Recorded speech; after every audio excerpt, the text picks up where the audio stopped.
Oh, it's almost gonna be that time of year for every one of you watching here on MichianaOutdoorsNews.com. Mark Zona, and something we've not tackled.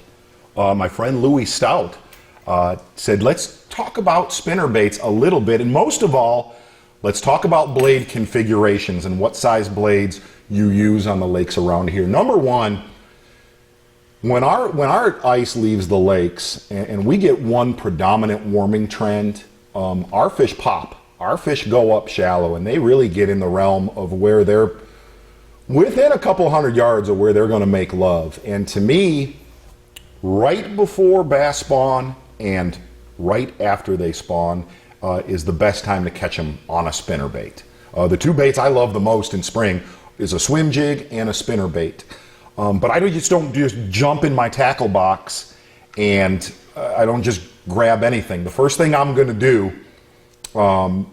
is I'm going to kind of match the spinner bait, number one, to how I'm fishing it and what the fish are eating. A lot of times when our fish get shallow on these lakes, they're feeding on little bitty bluegill, little bitty shore minnow, little emerald shiners, and that's when I'll go to a slender style willow blade and one that I can keep up. The other place that this excels is for smallmouth. If you're to go to this right here, this is a KVD Strike King burner, and see how skinny those blades are? On both of those, you're able to keep those spinner baits up in the water column, and it's still going to give you a really good amount of flash. And the best thing is, just walk on a boat dock. Walk on a boat dock at one of our boat ramps and look at the minnows that we got on our lakes. Really, the minnows we've got that are shore minnows, they're about that big. That's what I'm going to use. What I always say, 10 feet of water and less.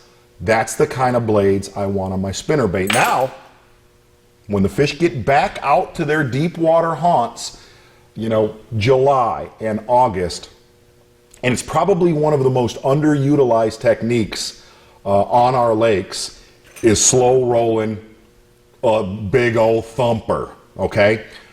This is a Strike King bottom dweller, big head. You'll notice a smaller head for when I was fishing shallow, bigger head, bigger blade right there, okay? And what that's going to do down there in 15 to 25 feet of water, I'm going to get vibration and I'm going to give them more flash down deep.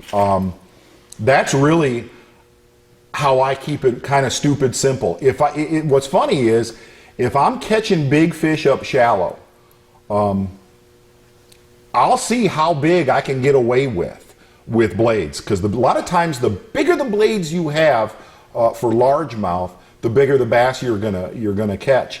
But what I've noticed on our lakes when they're up shallow, really, if you look at your ring finger, that's about the max you want up shallow to get a lot of bites. Now, if you want to decrease your bites but catch quality, that's when you can go to bigger blades. But just kind of think about that this year.